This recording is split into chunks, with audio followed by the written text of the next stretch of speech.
coal country. This is W2BNY in the group.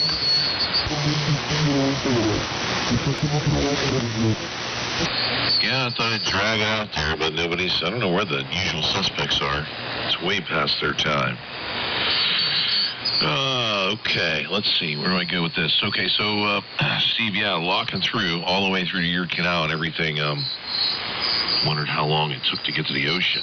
So, I looked that up, but can't seem to find any definitive, I guess that would matter if you were in a speedboat or sailboat, but some kind of general idea how long it would take to lock through. To get to, I don't know exactly, to be honest with you, and I know it's just crazy, but I don't even know how long, where it empties out at. Somewhere in New England, I'm sure. The St. Lawrence River. I'll have to look that up, man. Now I got to learn. So learning is fundamental. Well, on the work thing, yeah, I wish it was just one responsibility. Now I am in charge of all the surface facilities, so that's electrical and mechanical. So on the surface, there's big, huge exhaust fans and pumps, deep well pumps, and the main thing is the slope where the coal comes out of the ground, and the overland belt system, which is a 7-mile system of conveyors that conveys the coal from the slope all the way to the preparation plant. And it's all networked, and all the PLCs talk, and without telling you, I mean, there's so much stuff, it's not even crazy. It's not even funny. So basically I only have 2 mechanics per shift, but on shutdown I only have 1 mechanic. So we produced the product, so running 7 miles of belt with 1 mechanic, and you know, those guys don't get out there that much, and they've never been exposed to a lot of that stuff. So usually when there's a problem, it's usually ring-a-ding. So, but I share that responsibility with 2 other supervisors, so I kind of take care of all the belts and everything else, and one guy takes care of the repair shop, and then final guy takes care of like everything. He's like the general. So that's how it rolls, but we share the responsibility of getting called out usually. If it's your weekend, you're probably getting, you know, you're on call. So, but the bad part about it is I'm close. Me and the shop supervisor are the closest to, which is good for the company, but bad for us. So it's just it never ends. So the newest project I got to get done by Thursday. I think I made the date for Thursday next week. I got a 2-ton jib crane, which you know what a jib crane is. It's like a pedestal mounted crane, 300 feet on top of a rock coal silo. It's been defunct for years and years. I finally got the money to replace it. I bought a new one, just assembled it last week, which is another treat because it's really not supposed to be. It's supposed to be assembled in place, and I got to get it. I just had the crane guys there yesterday.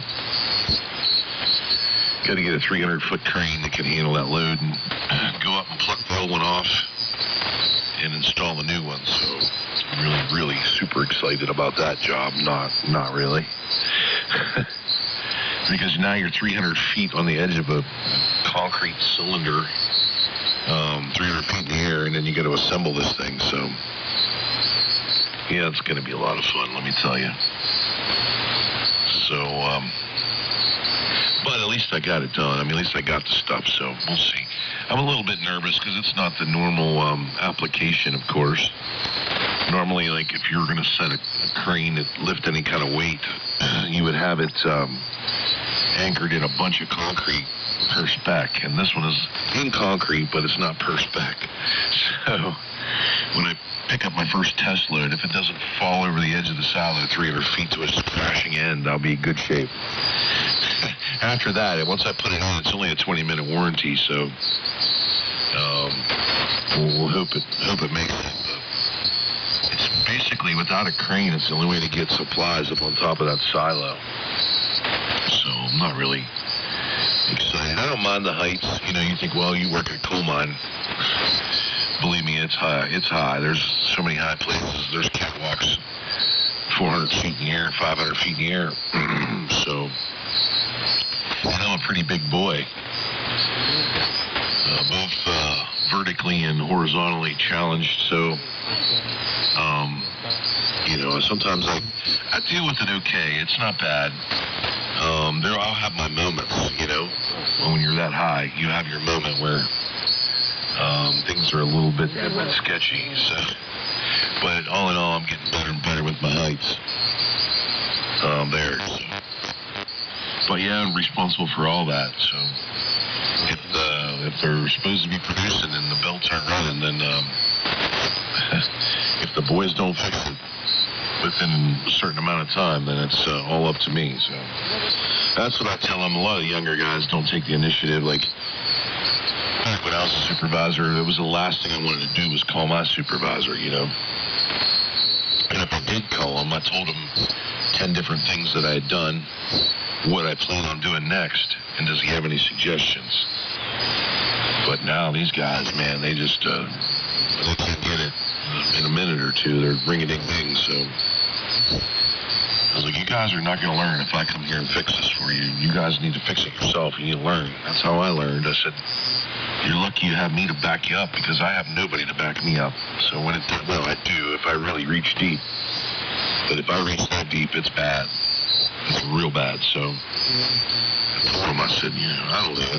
Sometimes I think it's just the generation. I don't know. I grew up where that's how it was. He took pride in getting things running. But a lot of these guys, they panic. 10 minutes into it, they're already on the phone calling you. So that's that story. But today, it's not the story. It's Amateur Radio Relax Day. And Perry, yeah, that thing was on. I did see that. That's what I want to comment on. I saw that ad for those free receivers. That's half tempting to call a shipping company, have them run over there and pick it up, and pay them the money to go get it, and then ship it to you. Really. That SX28, I did see that. That SX28 looked pretty good. So I don't know. Kudos to the guy for wanting to keep the stuff going and giving it to somebody who's going to use it. But, yeah, like you said, if it was an hour away, that'd be a whole different ballgame. But I think it would be worth calling a shipping company and say, hey, this guy's got this stuff. Can you go pick it up for me and ship it to me? I think that might be worth it. So, but, yeah, that's that. W3MMR in a group, KB3RHR.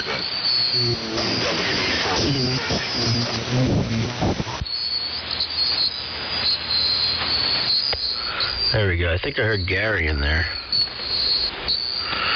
I saw a carrier, but not much audio. Here, hold on.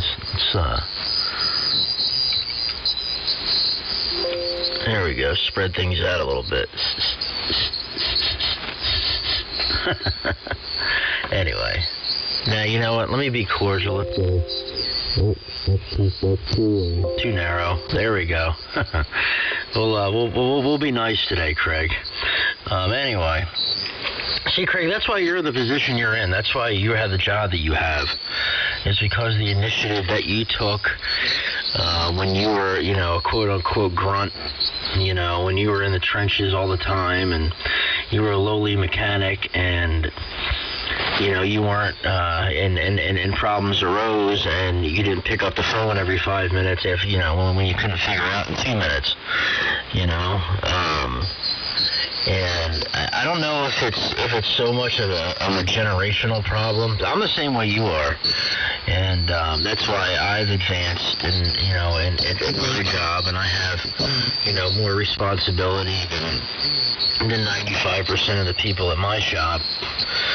Is because I take the initiative to do things myself, to help out when needed, when it's not my responsibility.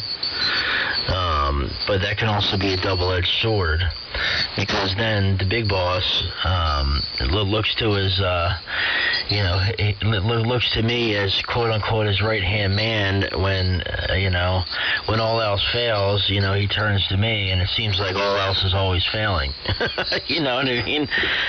Sometimes. And, you know, you get stuff thrown on you that you don't want to. At times you don't want it to get thrown on you. But, you know, it's just the nature of the beast. It's what happens when guys like us who bust their ass, you know, it's kind of what we ask for, you know. But, you know, in the end, it pays off, you know, because guys like us will be more successful than the ones who don't show the initiative and the drive and this, that, and the third. You think like all these, you know, a lot of these millionaires and these CEOs and these companies and all this stuff, you know, like, do some of these kids think that these guys were just handed these jobs? You know, it took work to get there, whether it was going to college and, you know, and busting their ass in college and going to a good school and then working their way up and you know, 12, 14 hours, 16-hour days, 7 days a week, this, that, and the third, and get all the way up to the top. And they reap the benefits and the rewards from it because they showed that initiative and that drive for a long period of time, and they're getting rewarded. You know, because I guarantee, Craig, there's guys that you work with that that look at you and make the money that they make and wonder like, man, look at the nice truck he's driving, you know what I'm saying, or look what he's got and the position that he's in. Man, I want to be there, but it takes a lot to get there. You know, stuff just isn't handed to you. So like I said, I don't know if it's so much a generational thing as it is to just, you know, some people have it and some people don't, you know. But I guess it does seem more nowadays that people don't have it. So it's kind of a shame. And yeah, I never thought about any high spots being in the coal mines. You talk about them heights, 400 or 500 feet, and you know, crane up on top of a 300-foot silo. I mean, I never even thought about that. I just thought, you know, coal mines and a lot of, obviously, you know, mining underground. And obviously, you know, where you guys bring the coal to, I guess there could be some high spots there and all the equipment and all that. I just never thought about it. So, yeah, it's pretty interesting stuff. I know it's real dangerous work, man, and you're the only coal miner I've ever known in my life. It's just the stuff that you see on TV, you know, how they romanticize it. But I'm sure it's not quite a romantic job. So hats off to you, Craig, keeping the country alive, like you and I, with doing the hard labor. And that's real quick. Yeah, that's a good point about maybe getting a shipping company. I mean, see, I've never done that before. I've never, you know, had something picked up and packed and shipped, and it just makes me nervous if that stuff is in working condition. You know, what kind of condition it would arrive in. I wouldn't even know where to start on how to, you know, I guess obviously start with searching online, you know, of finding a shipping company that would be able to handle something like that. But that might be something to look into. Maybe, you know what, Craig, you kind of racked my brain this morning. Maybe I'll look into that. Maybe if this stuff is still available, maybe I might have an SX28 and an R388 on the way by the end of the day. You never know. So back up to you, Steve, and drag your feet for a second. I don't know if that was Gary in there.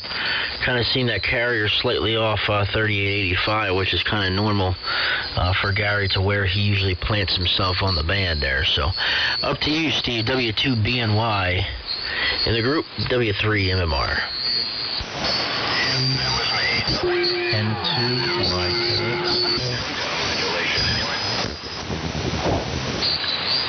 Somebody's in there, but I'm not, I can see the carrier. I'm not copying the audio. Anybody else pick them up? Go ahead. I heard N2YKX and I heard Andrew in there. I don't know if you copied him, Steve. Gary's in there too. Okay, W2BNY here in the group. I'm not copying Gary, but I think some of you guys are. I'm not sure if Gary's copying me, but Gary, why don't you take it? W2BNY.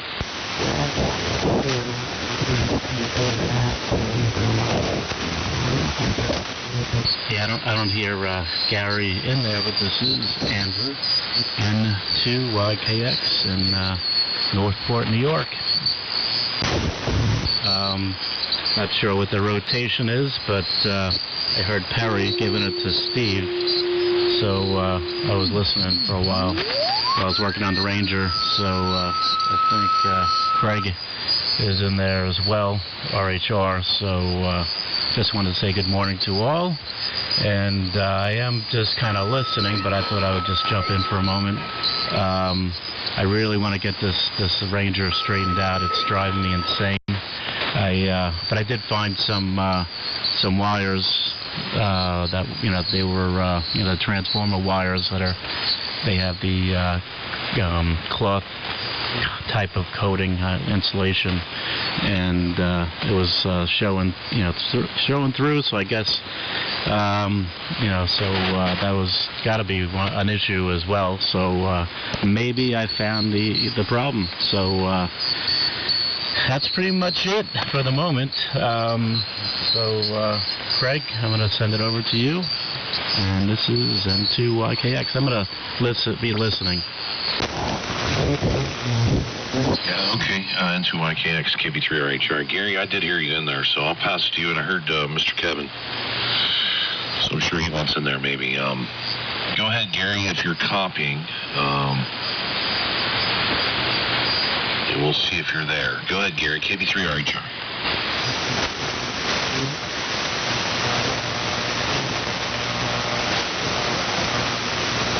You still in there, Gary? Go ahead.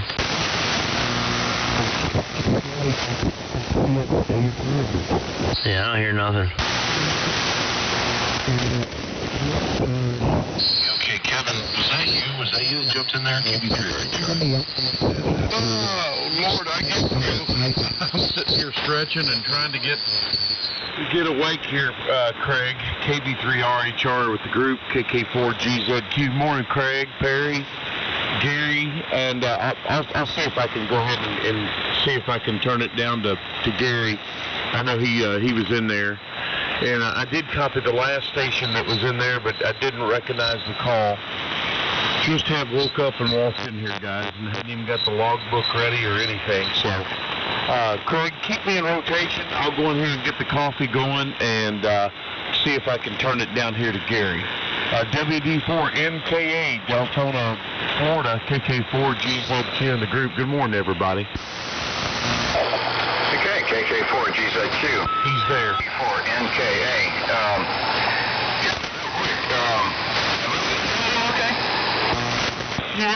Yeah, you're fine. You're just about maybe close to a KC down. You're about 3884, over. Really? Okay, so it's not better right now? Keep coming up with it, just a little bit more. Keep coming up. Okay. I thought I had my signal. Bingo. But I guess not. Okay, is that better now? Okay, right there, you're on the money, on frequency, and you're sounding good, Gary. Go ahead with it, buddy. Good morning to you. Good morning, good morning. Hey, I wanted to make some comments about shipping. Terry, if you're hearing me, I do that. I restore printing presses and ship them, and these days, you can't just send a shipper over to pick something up. You have to have the people, if you're going to have a load ship, somebody on the other end do the crating. And if you get somebody like XPO or that kind of thing, they require four-wall crating because they stack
try to zero myself right over you guys when I hear the yell there. I'll have to work on that. Always so right? I don't know. I guess if we hear you should have a back to you. You know where it goes. I don't know the location. This is W4. Beautiful downtown. Very good, Gary, and I'll just send it back to Craig and make Gary. Golly, I can't even talk yet, Craig. Craig, can you hear Gary and go ahead and send it around where it goes? KB3RHR in the group. I'm gonna go make coffee. KK4GZQ. Okay, man. Why don't you give me a cup while you're in there? KK4GZQ. I'm not, Gary. I can hear you in the disturbance of the noise floor. No audio, really. So, but good morning to you. Let's see, I'll make it quick here. Let's see, well, Kevin's in there. YKX is there. Good morning to YKX.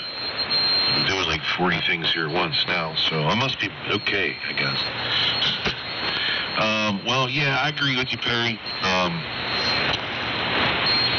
I came up as a supervisor, but I worked my way through college there.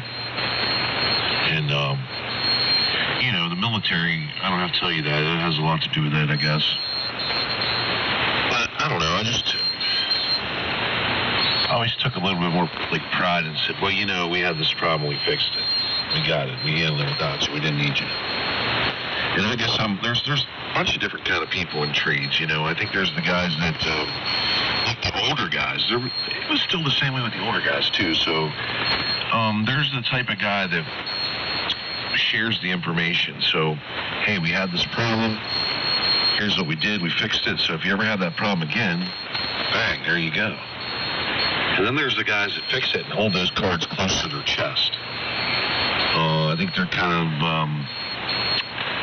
I don't know. I don't know if they don't want anybody to know anything more than what they know. You know what I mean? Like, to me, I want everybody to know what I know. So that way, you don't have to bother me. I'm not scared of losing my job. I just would rather you know it than you call me to find out about it. When you're young and that's all great, they're calling me. They can't live without me.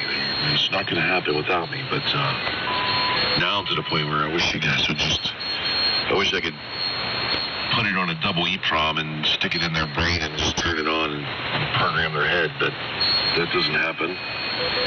But I tell everybody what goes on, and I think it's a good thing, There's guys that'll sit down at the table between shifts and we'll just say, talk about what went on, and there's other guys that'll just leave. If it was me and I was one short of some things, I think I'd sit there for a little bit, at least listen. So, it's the difference between coming in for a paycheck and making a living. So, I don't know. I always wanted to listen because if it could save me some time, somebody else's experiences. Same thing with here. It's the exact same thing. You sit here and you listen to guys, and even if you're not transmitting, you listen and, well, I had this problem and this Chernobyl resistor burnt out. Well, there you go. I just learned something that I didn't know. So that's part of it, I guess. Part of being I've been a supervisor the whole time. But being a young supervisor, man, you rely hard on your older guys. So luckily, I jumped in the industry when there wasn't not a lot of young guys. It was all seasoned 20-year-plus veterans, and now I'm the 20-year-plus veteran, I guess. Oh, jeez, man.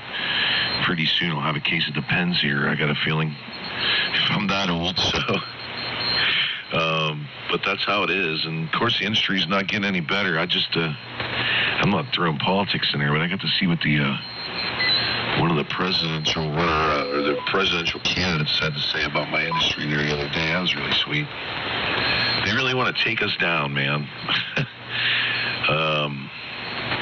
They don't. I don't know. How could you be in that position and want to take down an industry like that?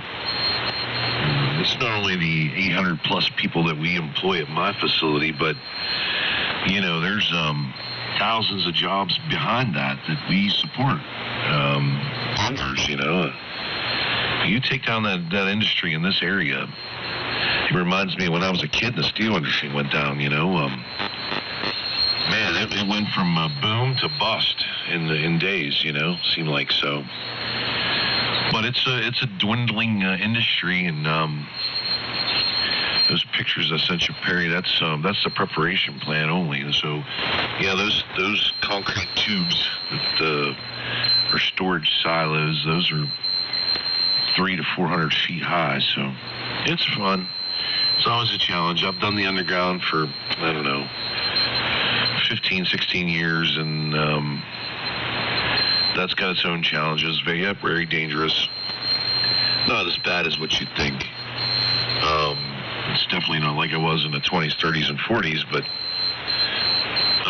it's still, unfortunately, we had our first fatality last year at the end of the year. Young kid, 28 years old, supervisor, got crushed. So that's a reality check for a lot of guys because we never had a fatality ever. So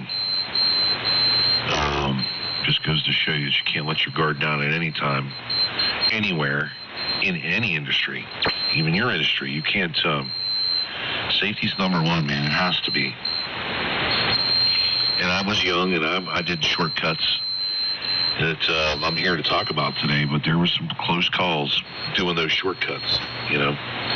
So safety is top priority, number one. Communication is always number one, but number two is definitely safety. But communication and safety go hand in hand. There's no doubt about that. So that's my story. I'm going to keep it short and get it around here. W2BNY, if you're still hearing me, Steve-O, go ahead. KB3RHR. KB3RHR, W2BNY coming in strong as usual. Still up 35-40 over here in the Buffalo. Craig doing a great job.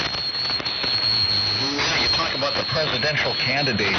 I'm working on a new invention, and the invention is to capture all of the hot air that the presidential candidates generate, focus it on a boiler, and my thought is I could probably power half the country. So I'll let you know how that invention is going. But speaking about the coal industry, we need, in my opinion anyway, we need all of the sources of energy, and we should have a diverse group of sources of energy, everything from coal and oil to nuclear, wind, and hydroelectric, and solar. And, it depends on the part of the country you're in, but up around the Buffalo area, we've got hydroelectric energy with Niagara Falls. We've got the wind turbines popping up in the hills. And, that works up here. Out in the southwest, solar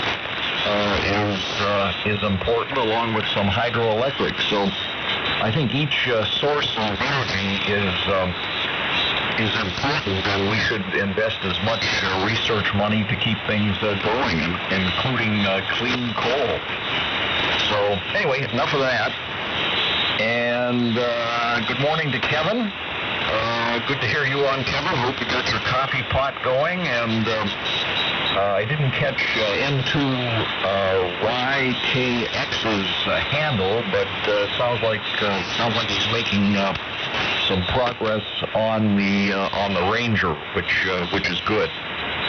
And you guys talking about some of the techs in your industry and the learning curve of some of the new guys. I grew up in the Bell system, and the Bell system was an interesting place. Everything was super engineered and super organized. And, most of the equipment was manufactured by Western Electric.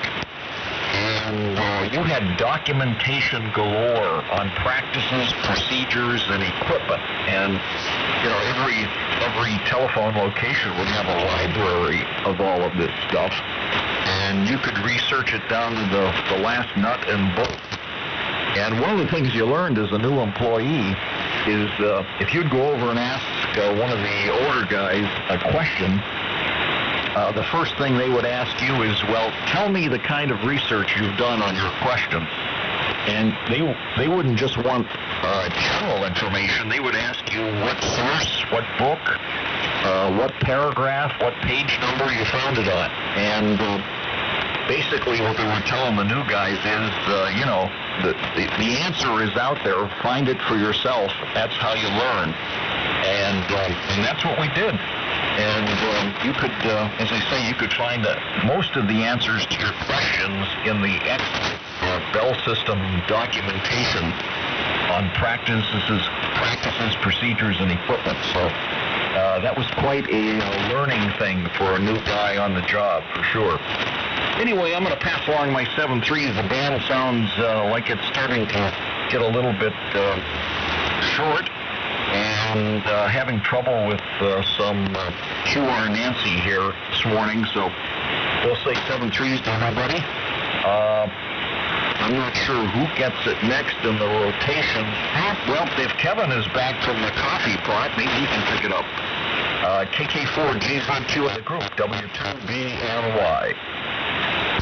Okay, I'm still here. I just came back from the coffee pot, but I've been keeping kind of an eye on the rotation here. I'm pretty sure it'll go to Perry from me, and we'll sort it out from there, Steve. Good morning to you. W3MMR to pick it up with the group, KK4GZQ. I was like, I think I'm still here. That's funny. Anyway, yeah, 7.3, Steve. And take care. Yeah, I think Craig was turning it to me. So I got it written down anyway. It doesn't matter. So yeah, I guess Craig will continue to turn it to me now that Steve isn't here. And I'll turn it to you, Kevin. Let me write that down real quick. Kevin. All right. Sounding good, Kev. Good signal as always up here. And good morning. And okay, Gary, real good on the shipping or lack thereof nowadays, where I guess you said you can't send somebody over to just pick up the gear and pack it for you and all that kind of stuff.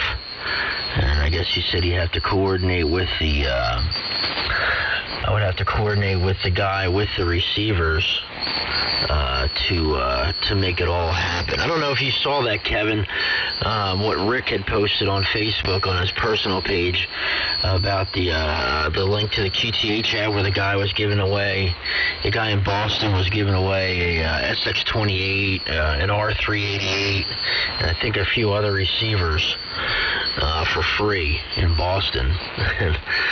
I was telling Craig, I was like, man, if it was closer, I would go get it, but Boston's a little bit too far to drive from Philadelphia. I think it's about a 10-hour drive to Boston each way. So from here, so that's a long way. So I guess what I would pay in gas in my big Suburban and toll was that, I could probably buy an SX28 for not too much more, and I wouldn't have to drive that far. I could probably find one locally, But yeah, it's cool to see, like Craig said, it's cool to see somebody giving it away and trying to keep it alive and keep it, somebody using it. What the hell's going on here? Oh, there we go. My watt meter wasn't working for a second. But yeah, it's cool to see. That's for sure. But anyway, have a good day, Steve. And Craig. Sorry, I just got confused there. This watt meter thing threw me off.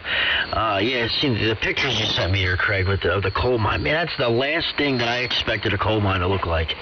I mean, that place is ginormous. Those silos are huge. They look like they'd be made out of concrete. I mean, that's on another level there. I mean, that's I don't know, man. That's not what I expected. And I'm guessing they. From they said there's 7 miles of belts, so I'm guessing that from where they actually, you guys are pulling the coal out of the mountain or out of the ground, is a pretty good distance away from the plant itself, I guess, the prep plant there. I'm guessing. So, and then I guess you guys, once you guys are done with it, what do you guys load it into train cars and send it off that way? So, that stuff interests me, and so I'm always trying to learn, how things work and, things like that, and the process of things and the manufacturing process, especially coal. It's something that this country, thrives off of and lives off of, and it's a very important, part of our country and our history and our heritage, for sure. So, hats off to you, Craig, man. That's a cool gig you got going on there. Back down to you, Kevin. KK4GZQ in the group from W3MMR.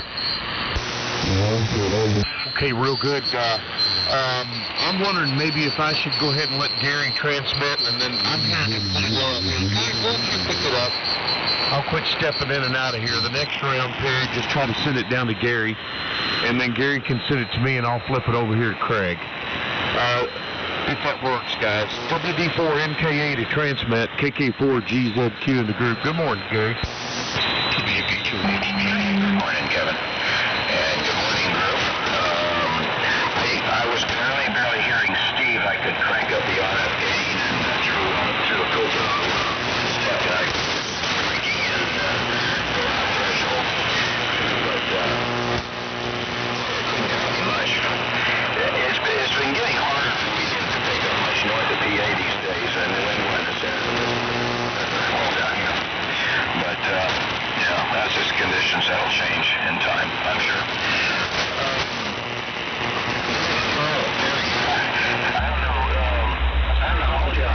Back in the late 60s, up in Wayne, up there Route 30, and when you start getting past St. David's and going up towards Wayne and in that area there, there used to be a greenhouse complex called J.C. Campbell right off to the left as you're heading up towards Berlin. And they were, I think, one of the largest greenhouse indoor foliage companies, I think, in the Northeast. And they had two big, huge kilns with smokestacks that went up several hundred feet. I mean, these things were monsters. I was there when they dynamited it. But back in the 1890s and at the turn of the 20th century, it was a really busy place. And at the time that I lived there, there was about a couple thousand metric tons of coal. It was all anthracite coal, and there was piles and piles. I'm talking about mountains. There were mountains of coal. You could see them on the tops of the apartment buildings. I mean, it was huge. And the greenhouse complex covered maybe about, about 2 or 3 square miles. That's how big this thing was. It was huge. It was all greenhouse. And it was abandoned. Everything was abandoned. And that's probably 2 generations of kids just smashed out the windows, making coal from those coal piles. But, I think back, millions of dollars of coal. I mean, I keep these are footballs of coal in the seasons of my life. And it wasn't bituminous, it was all anthracite coal.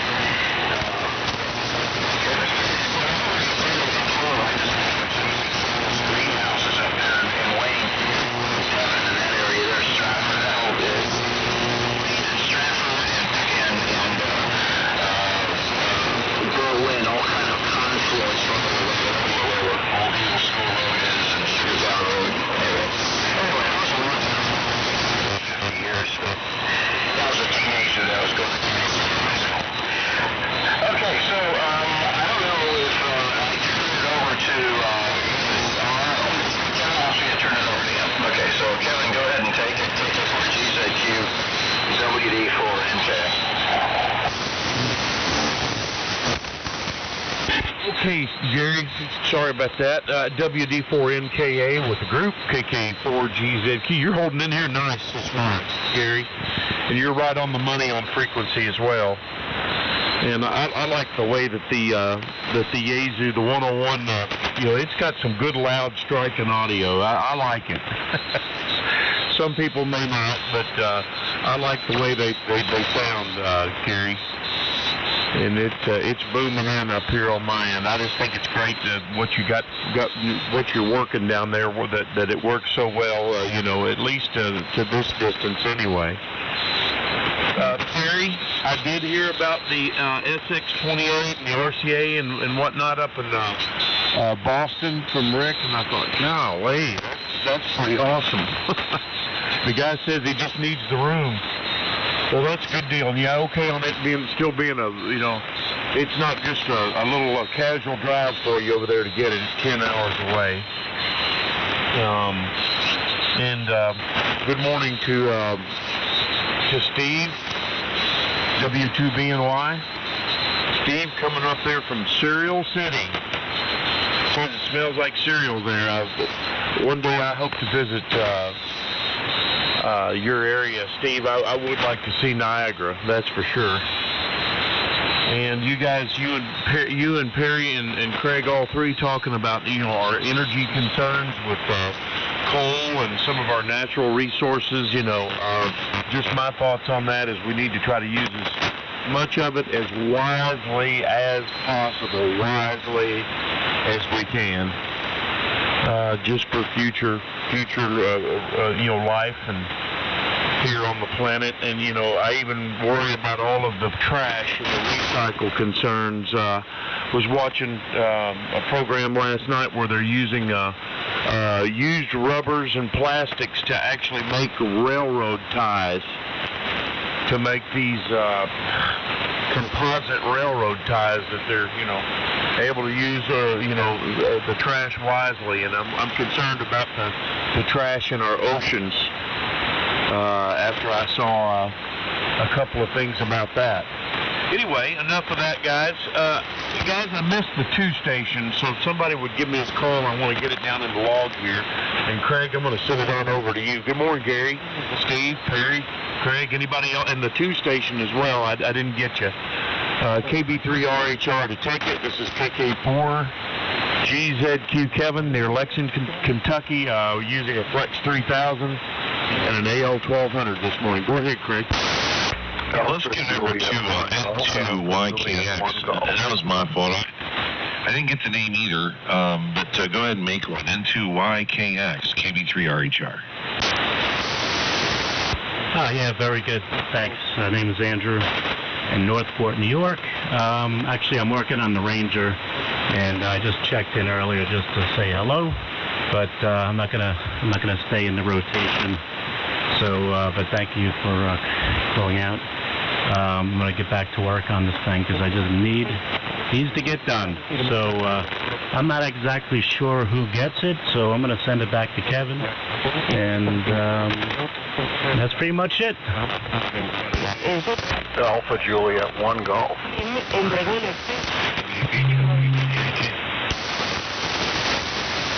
Okay, Craig, pick it up, and there's breakers out there. Over. Yeah, I heard Chris. I'll acknowledge Chris. Good morning, Chris. And good to hear you, Andrew. Ranger's doing great. Good signal here. Sounds good. So, fine business on that one. Well, yeah, Kevin, yesterday I ended up getting on the news, and I don't even want to talk. You shouldn't talk politics, and I'm not going to, but this same candidate said that every new interstate we build, we should be putting electric vehicle charging stations on. That's the same person that said that, that they're going to abolish my industry. So you're going to put, the number was 550,000 charging stations for electric cars. That much tax on the grid will not, I don't even sure that we could keep up with it, at least in my business. In the NG business, a lot of these plants have converted over to NG. I'm not sure that would handle it. 550,000 charging stations along the interstates. Imagine that. So a lot of our stuff's export now. We still sell some up to the Great Lakes area, a little bit up in the Northeast, and some down south, but a bunch of it's going for export, because guess what? We're the only ones that are shutting any power plants down or converting any overseas. They're building coal-fired power plants. So a lot of it's export. It all goes, Perry, we have our own train loop there. Every day, I don't know, 24 hours a day, except for usually Sundays it slacks off a lot, but anywhere from 7 to 10 trains a day, 100 car trains, 100-ton cars. Last year, so that preparation plant collects coal from 3 facilities, mine and 2 other sister coal mines. We're all in the general direction, so we go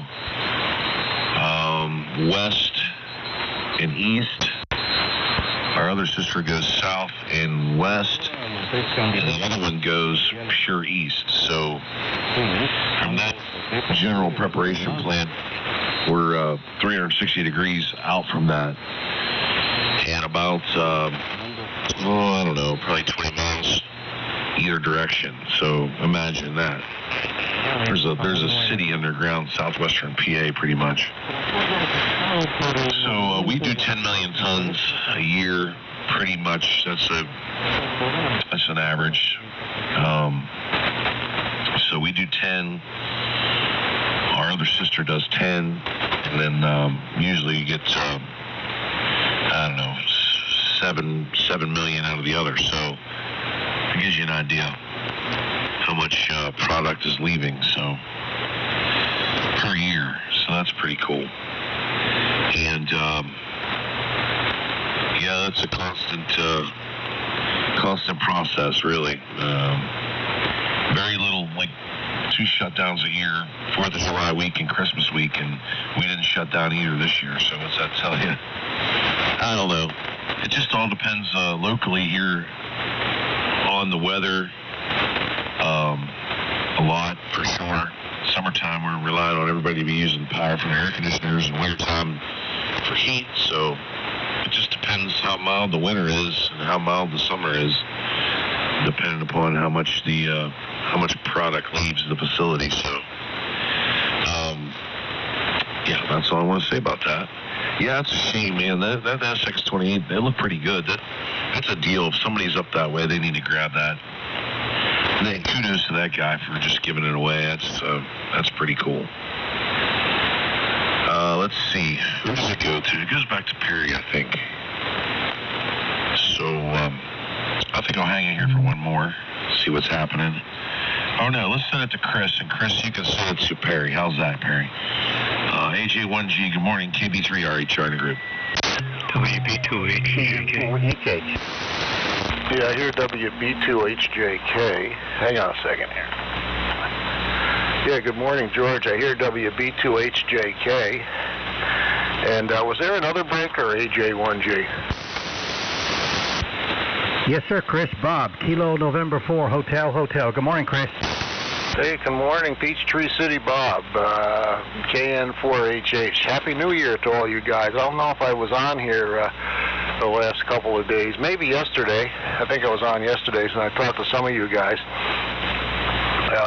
I know I didn't talk to you, Bob, and I don't think I've talked to George, and don't think I've talked to Craig yet this year. But great conditions, band's very quiet, don't hear a lot of static, and yeah, just stepped out of the rain locker. I'm all refreshed, and I got a fresh cup of coffee going in here, and ready to rip it up on the radio this morning. Yeah, Perry, I heard something about an SX28 being given away, and you're looking to figure out how to get it. Do you know what town that thing is located in? I don't know how far away it is from me, but maybe I can help you out. It's in the Boston area. Well, it's a good hour away or so, or 2 hours away, but closer than you for sure. On the Central Electronics 28 and 600L this morning, had a lot of fun doing straight key night operations, a little bit on New Year's Eve and more so on New Year's Day, late in the day actually. Worked on Mobile, W8HOG/Mobile, had a real nice QSO with him and a bunch of other 8 stations. New Year's Day, late afternoon, early evening on 75, well actually on 40 meter CW that was. So off to a good start on the year. Let's see, today's the 3rd. Tomorrow will be the 52nd anniversary of me going on the air as WN2ZPS down in West Nyack, New York, when I was in 9th grade. I had passed my novice tests, I guess, in late November, probably before Thanksgiving. Had my DX40 and Scott SLRM, which I'm actually listening on right now, all ready to go. And I figured the license would show up in the mail just in time for Christmas. That was my initial hope. And if not on Christmas, certainly before I went back to school after the end of the Christmas break. And the whole Christmas break came and went, and I was out looking at, waiting for the mailman to come every day, listening for the little clunk on the mailbox when he dropped them in, and nothing. And then finally, on the first day back from school, on January 4th, it was a Monday, as I recall, hey, there it was in the mail. I think my license date was effective, I think it was either the 30th or the 31st of December '66, and that's kind of. I wish it had actually arrived now. I wish it was dated a little bit later, because whenever I run the CW sweepstakes, I got to send 66 as my check, and a lot of people don't get that right. It's kind of hard to send 66, sending that, quickly is sometimes error prone. That's all I can say. But anyway, I went on the air January 4th, 1967. I think it was WN3GQL down in the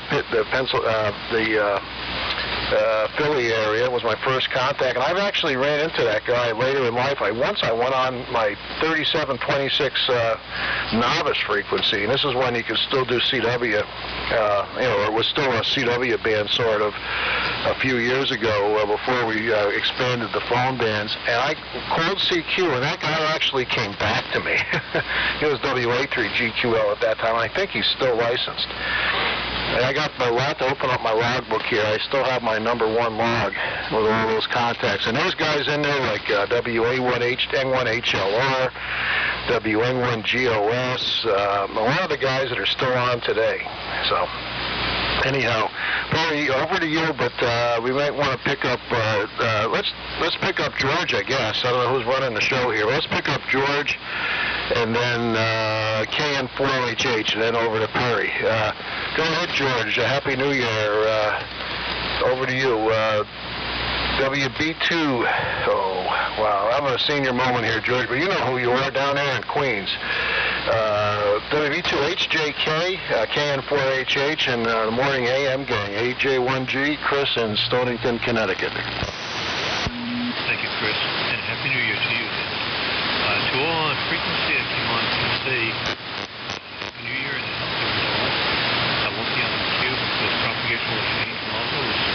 So I just want to take a moment and say how much of a pleasure it is to be able to listen to the, well, how your histories and thoughts. Stand by. There's a carrier. Reminiscing. He's got low audio. It all adds up to a beautiful copy. So I'll say 73 at this time. I don't know who takes it either. To the Bob, or AJ, I believe. And here, of course, others. Please receive my wishes for a happy and healthy. So Bob, over to you. Good to hear you, Perry, too. Long evening. Bob, over to you. KN4HH. If net control taking place with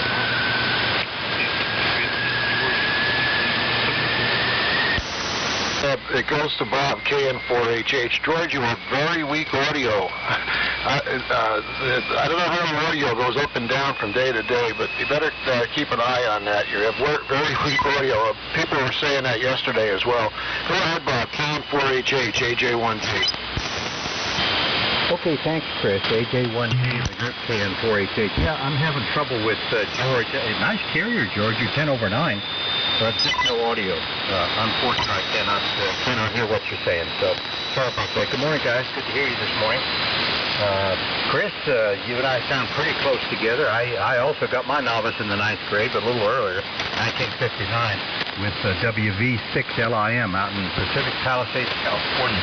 Same thing. I had to wait, I think it was like 8 weeks. It was a long, long time for that license to get here. And I have to admit something, Chris, that my first novice contact was not on CW, it was on the phone. Isn't that terrible? My dad bought me a Gonsick communicator, and I played around on 2 meters, and then I decided, you know, I really want that General, so I better get cracking. So then I finally got on CW. A lot of fun, guys. 28600L sounds great, by the way. Craig, good morning to you. Boy, it's great to hear you this morning. Happy New Year to you, to all you guys, to Perry and Chris and George and whoever else is on here. Thanks a lot, guys, for letting me in. Over to you, Perry, and good morning to you. W3MMR, KK4GZQ. All right, hold on here. KK4GZQ in a group W3MMR. Yeah, George, you're 25 over here, but I mean, almost no audio. And sometimes, George, I wonder if you mess around with your audio just so people will tell you to turn it up. You know, because you'll come on here some days and sound so good, and then the next day, there you are, the audio's back low again, or audio's distorted, or on a different mic, and, you know, it just makes me wonder if you're just doing it to get, not to sound like a dick, but, you know, I don't know, it's just, it just boggles my mind, because you can sound so good, and, you know, the next day, there you are, no audio. And I don't know. Anyway, good morning to you, George. Happy New Year. And maybe you'll leave it alone and stop touching things. But I hope you had a great New Year. And good morning to you, Bob. Big signal up this way. Sounding great as always. Happy New Year to you. Happy New Year, Chris. Good signal down this way as well. And I love getting on and with you guys here in the morning. And hopefully the Anon is sounding all right. Oh, hold on. Oh, there we go. Maybe if I turn the amplifier on, you can hear me. Oh, lordy, lordy, lordy. Look at me go. I don't know why the amplifier even put in standby. Anyway, so good. Happy New Year, George, Chris, Bob. Now you guys can hear me. But anyway, I'm not going to stick in here. This will be my last one. I've been in here since about 5. And we're going to go grab some breakfast here and get ready for my day here at the old salt mine. And it's just every time I say it now, Craig, I think of you. You know, and guys, I'm going to go to the salt mine today, and you know, Craig's really going to the mine today. I've never talked to somebody who's actually going to go to the mine. But you're not going there today because it's your rest, relaxation, and ham radio day. Craig, and you sounded great out here this morning. I guess you're on the 21V2, I would imagine. But whatever rig you're on, you sound great, Craig. And you always have a huge signal out this way, and it's great to hear you on since we haven't heard you here in a few days here in the AM window morning crew, as I call it, affectionately call it. So 7-3 guys, have a great day. And hopefully we'll catch you guys on here again tomorrow morning. And Chris, real quick, the guy's, he says he's in the Boston area, the guy with those receivers. I just emailed him to see what the story is, to see, number one, if they're still available. Okay, and number two, to see exactly what his location is. So yeah, that's what I was thinking. I know a lot of guys up in that area, and I might be able to, if I have enough motivation here with them to make it happen, and the money to pay whoever, whatever, you know, to get them down here, or figure out something, getting up there to somewhere. But anyway, 7-3 guys, and I turn it to Gary, and then Gary's back over to Kevin. 7-3 guys, down to you, Gary. WD4NKA in the morning AM crew here. 7-3 guys from W3MMR. Happy New Year. Hey, Perry, before you run off, don't forget Steve. We accidentally left Steve on the rotation that time.